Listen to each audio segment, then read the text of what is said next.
Hey everyone, I'm doing my John Maxwell, and today I did wake up early. I went to church as well.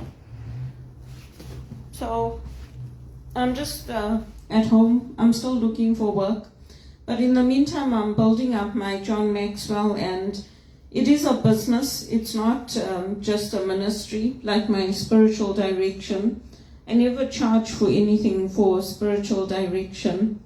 And so this is to help me generate a second income when I start working. A lot of people are doing what I'm doing. They're looking to build multiple income streams because the jobs that I do get, they don't pay me well. EY was supposed to get me into a leadership position with them. They didn't do it. It was supposed to be under James Newlands and Charles Marful, and I've kept in touch with them since the Consulate General introduced me to them. And that was a while ago now. In fact, it's 10 years, so a whole decade has gone. He still hasn't got me into anything. I've been helping UCT and WITS from here, and because when I say both of them, I mean both of them, because we have some of our graduates who are now in administration positions at UCT. So anything I do from here helps UCT as well as WITS, but I'm appointed to help WITS for Toronto. So that's done free as well. I don't charge them anything for that. And I do a lot of other things like these talks that I'm giving are for free. But if you want, you can make a donation online. I have my GoFundMe set up because I am out of work and it would be nice if people help me. Today's John Maxwell for today is for August 7th, Raising Up a Leader Takes Time. And the scripture is Numbers 27, 18 to 20. And the Lord said to Moses, "Take Joshua the son of Nun with you, a man in whom is the Spirit, and lay your hand on him. Set him before Eleazar the priest and before all the congregation, and inaugurate him in their sight. And you shall give him some of your authority. To him and all the congregation of the children of Israel may be obedient." That's Numbers 27, 18 to 20. So when we look at the scriptures, I think one thing I want to mention to people, it's important which translation of the Bible you're using. For me, I use the Jerusalem Bible. I've always used the Jerusalem Bible because for us as academics, that's the translation that is closest to the original translation that we have. And it's not something that I take lightly, so when I read it, I do try to just read that one. I have another Bible which is for the John Maxwell that I use in conjunction with my speaking, but for my day-to-day readings for the scriptures, I use the Jerusalem Bible.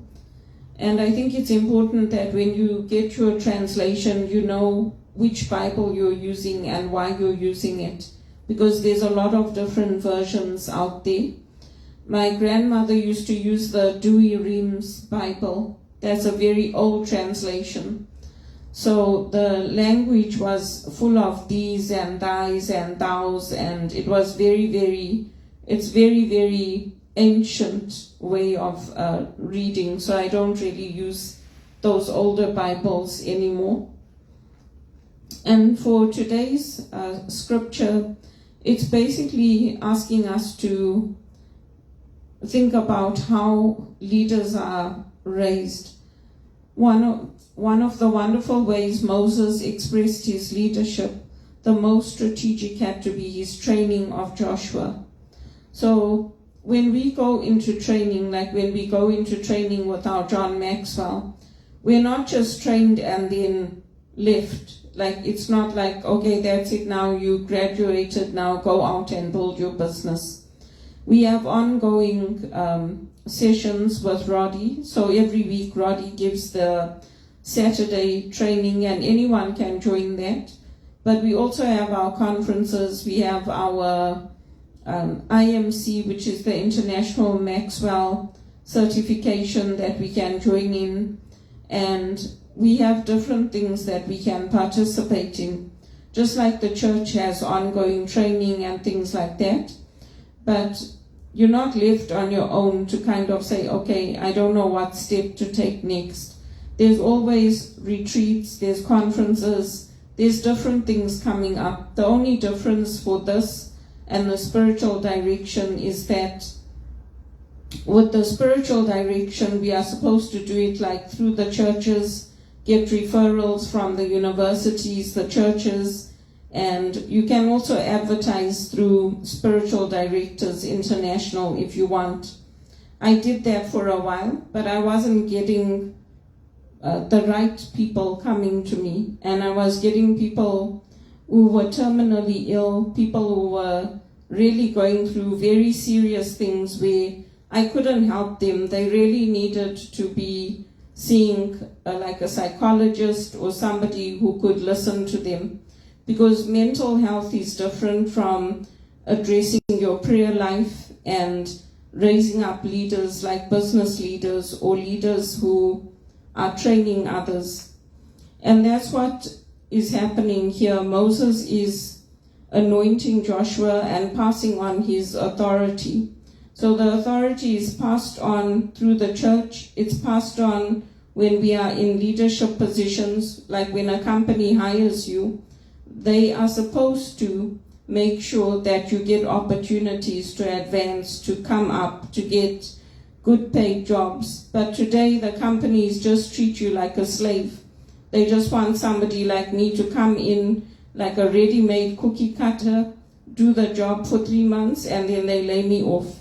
And that's creating a lot of instability in the world. So that's also a reason why I'm doing this John Maxwell, because our teams go out, they do transformational trips, and they go out to places in Zimbabwe, in Haiti, in different places in the world. And we go out and we teach people good values, and we help them in the schools, we help business leaders, we help political organizations. And when I apply for those positions in the church, they don't take me. And it's been a long time now. I graduated in 2011. So they obviously have more than enough people, and they don't value me. They don't appreciate my skills or what I have to bring to the table. So I'm looking at different opportunities outside of the Catholic Church. I'm looking at other Christian organizations, non-profits, areas where I can use my skills and also have an income coming in.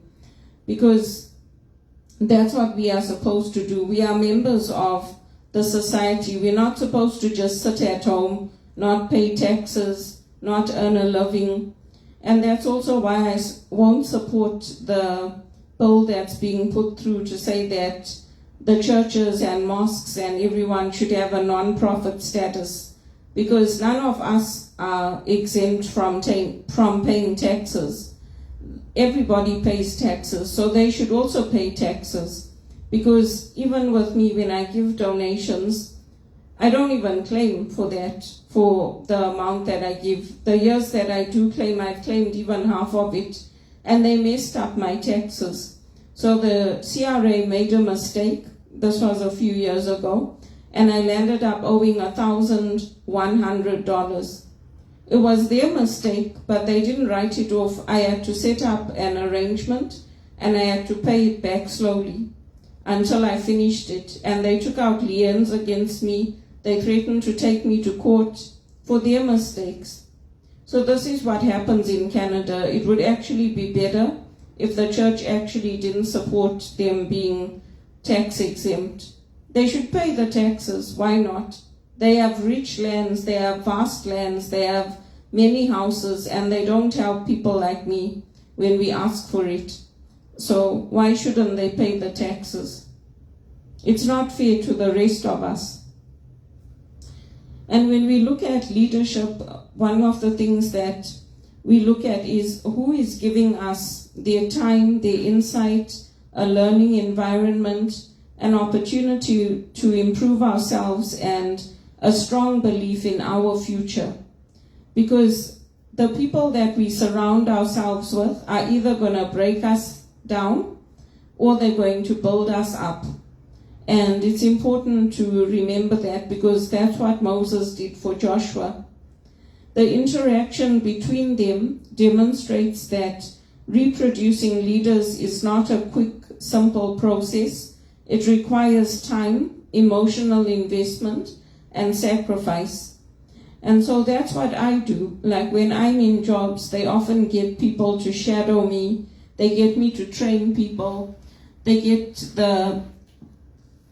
sometimes the more experienced people who have been at companies a long time, they get me to help them. Like when I was at HSBC, I was working with directors who had been at the company for many, many years, but they still came to me to ask me how to do things, how to change things, how to improve things.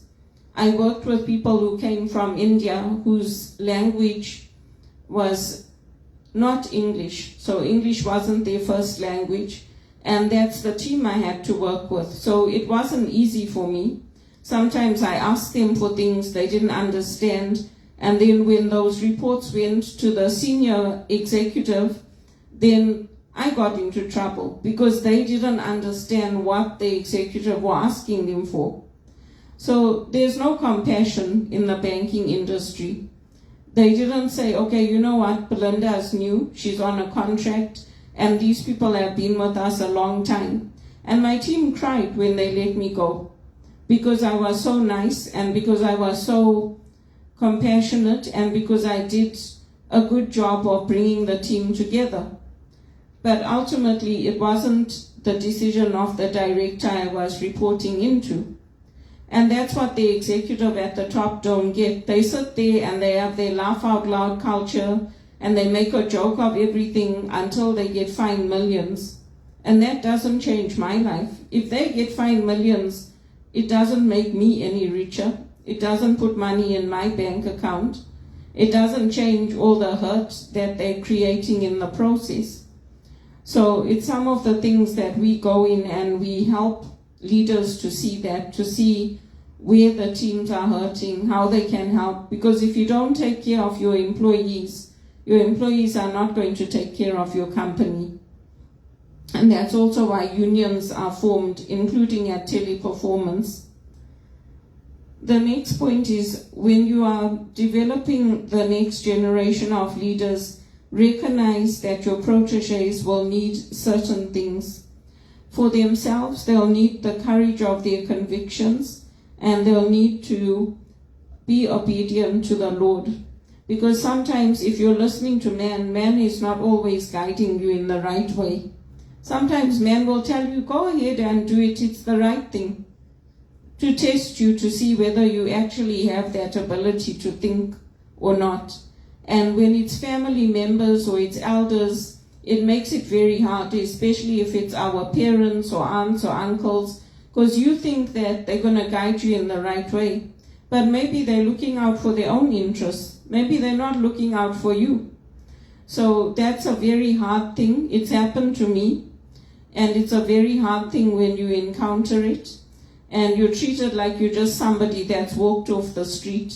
You're not treated like a valued family member, somebody who's a spiritual director, somebody who is a part of a world-known leadership team like Maxwell Leaders. It's just treated like, oh yeah, you don't have any confidence, or you don't know what you're doing. That's why they must be letting you go all the time. When in fact it's the exact opposite. The second thing is that from the mentor, they need equipping.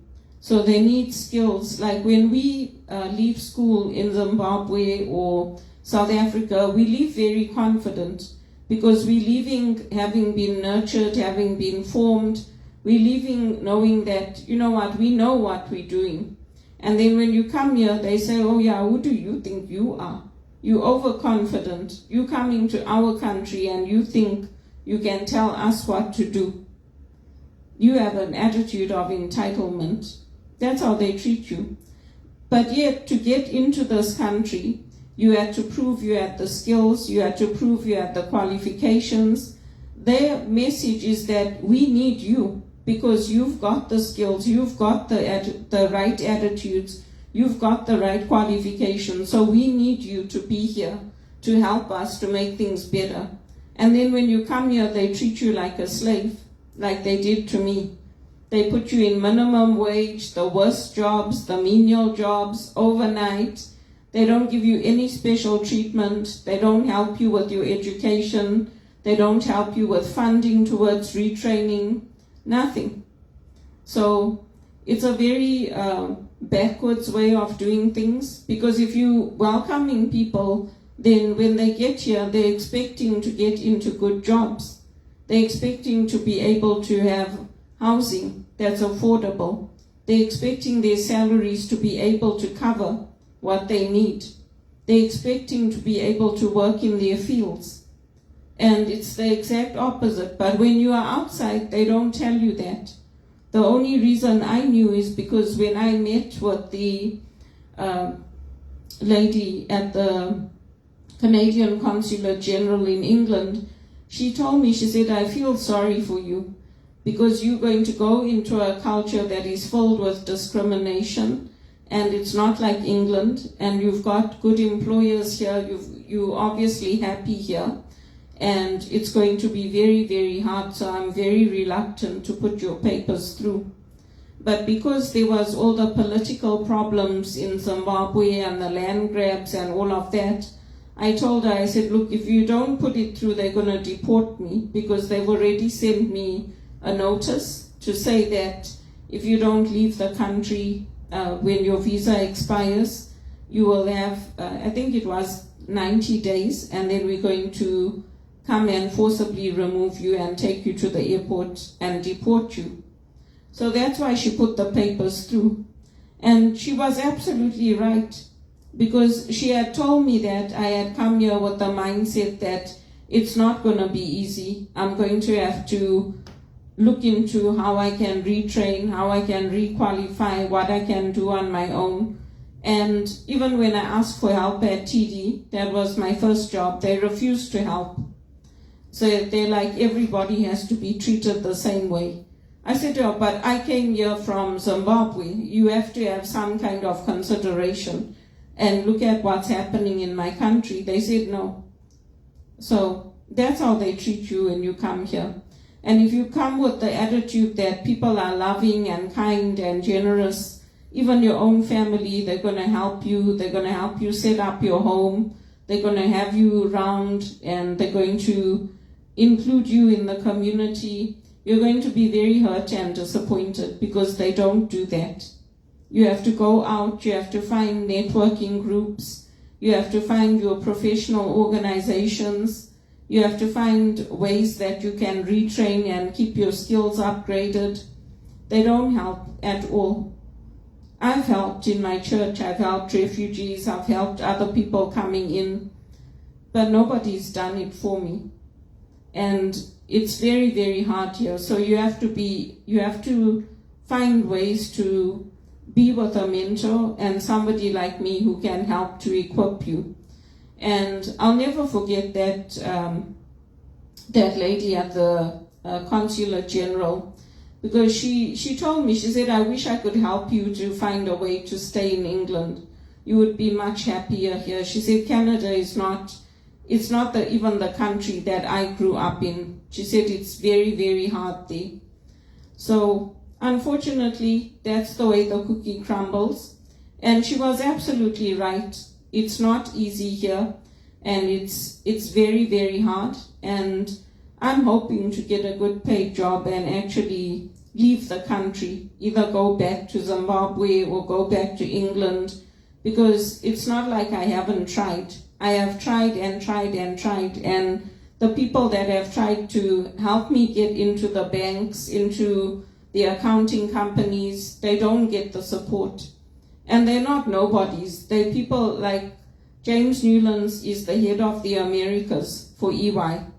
Michael Carter was a director, I don't know if he's still there, but he was a director at HSBC. And they all told me, we're going to bring you back, don't worry, we're going to bring you back, but they haven't done it. And meanwhile, my life is crumbling. When my mother has operations or she has things that she needs medical help for, I don't have the money to give it to her. And when she gets some money, because I'm unemployed or in such low wages, she helps me. And then she tells me, write to your uncles, contact your uncles, talk to them. I told her I don't want to. She said, why? You must talk to everybody. So now I told her, I said, this is what they do. When I write to them, when I talk to them, when I ask them, the answer is either no, or they do it and then they coordinate a response through emails through my cousin. They don't talk to me individually and treat me like I'm an educated woman. And they don't even want to be available to talk to me when I need somebody to talk to. They send me links to mental health places, to supports that are in the community. So I also told him I'm not going to be available now for you to talk to, because that's how you guys are treating me. So you also find your own supports in the community, through the churches. Do it that way, because you're all telling me that we're not family anymore, including my godmother, that you're not available for me to talk to, that you don't think I can hack it holding a job. So I don't need all that. If that's how you feel, that's how you feel. But then go to your own churches, go to your own mental health supports, go to places where your own friends, because you obviously don't want to be there for me. Then my mother gets hurt and she gets upset, and it's not my fault, because I do what she asks me to do. I contact my godfather, I contact Uncle Marcus, I contact Uncle Louis, I contact their wives, I contact people like she tells me to ask for help. And this is what they do, they turn around and hurt me. So I told her, I really don't know what else to do, because I didn't ask for the hand I was dealt in life. And I've been trying very hard to get into a good paid job. I've been doing everything you asked me to do, and I'm not getting the blessings. I'm not getting the financial aid. I'm not getting the support. So I don't know what else to do. But all I can do is use my experience and hopefully get people to buy in, to see that I am a good person, that I am confident, that I do have good skills to offer. And if I didn't have good skills to offer, the Consulate General would not have even set up that meeting for me to meet James Newlands or to meet Charles Maful. They wouldn't have done it. They would have selected somebody else. But because they saw my skills, they know how good I am, they selected me.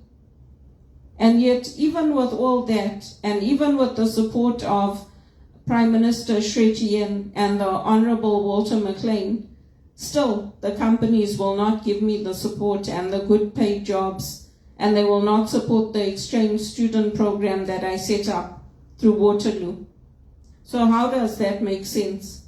But if something is free, like my talks with this John Maxwell, or I'm doing events for WITS, or I'm organizing something, then they'll all want it. And what about my life? And how am I supposed to meet my expenses for me and my mother? How am I supposed to do it? So that's why I'm saying we also need, as the Maxwell team, we need that buy-in from the people. We need people to say, yeah, you know what, I've got a company, I'll step up. I'll sponsor Belinda so that she can go on a transformational trip. I'll give some money so that she can pay her rent this month and her insurance and everything else that she has to pay. Because that's what they do for the church. That's what they do for the priests. So why won't they do it for us? And if you think that, the priests are holy, they're better than you, no, they're not. You get priests that go out to the discos, they go to the World Youth Day, they DJs at the World Youth Day. They're ordinary people just like us. They go to hotels, they go to resorts. Even Father Prince was telling me, who was placed at our parish, He's like, why don't you go on a holiday, like go to a resort or something? I said to him, I don't even have money to pay the rent. I have to beg the family to help me. He said, oh, we went. He said, all the guys, we all went on holiday to a resort. And he said, it was nice. I said, that's good for you, Father. I don't have the money to go on holidays to resorts. I don't have the money to even go and see my brother and spend time with him and his children and his wife. I don't have the money. So how am I going to go on a holiday to a resort? So that's how life is here in Canada. And I do wish that woman could have helped me, the woman who put my papers through at the Consulate General, because she tried to help me to stay in England. And I wish it had worked, but unfortunately it didn't, because it's been very hard for me here. Even when I brought my mother, I had to go on my own to meet Mr. Volpe, to write to all the MPs. I had to do everything. My sister didn't come with me. She didn't come. I used to ask her, please come with me. She said, no, I'm not coming, you go. They didn't come with me. When I got my citizenship here for Canada, I cried. I asked them to come, nobody came. I cried. And that woman, the judge, whoever it was that gave me that citizenship, she said to me, thank you for staying. I said to her, yeah, I wish I could have gone back to Zimbabwe. And she just gave me a hug. She said, you mustn't feel that way. But I still feel that way, because this country has done nothing for me. It's done nothing to help me. It's done nothing to help my mom. My mom has to go to get her teeth done where the students are. I can't even cover my dental. I can't get new eyeglasses. I can't do eye tests every year. It's an ongoing cycle of poverty for me and my mom. She's lucky her husband, their family has got a property, so they stay there. And she's got a nice place. This is not my place. I look after it like it's my place, but it's not my place. I'm renting here. So it's sad. It's sad for me to give so much to Canada and do so much for Canada and to keep getting hurt like this. It's sad. But small groups of people coming together always change the world. And we always put our trust in the Lord. And I won't support all that funding and everything going to South Africa. They should withdraw that complaint that they put in against Israel to the International Court, because the Palestinians didn't ask them to do it. They appointed themselves God, judge and ruler, and they took it up by themselves. The Palestinians didn't ask them to do it. So I won't support them getting any more funding from here. There are people here like me who need that help, who need that financial support. So why should it go to Africa? If the African leaders themselves are saying they don't want it, why should it go there? It doesn't make sense. So that's the leadership lesson for today. With time, investment, and sacrifice, I am building a legacy of leadership.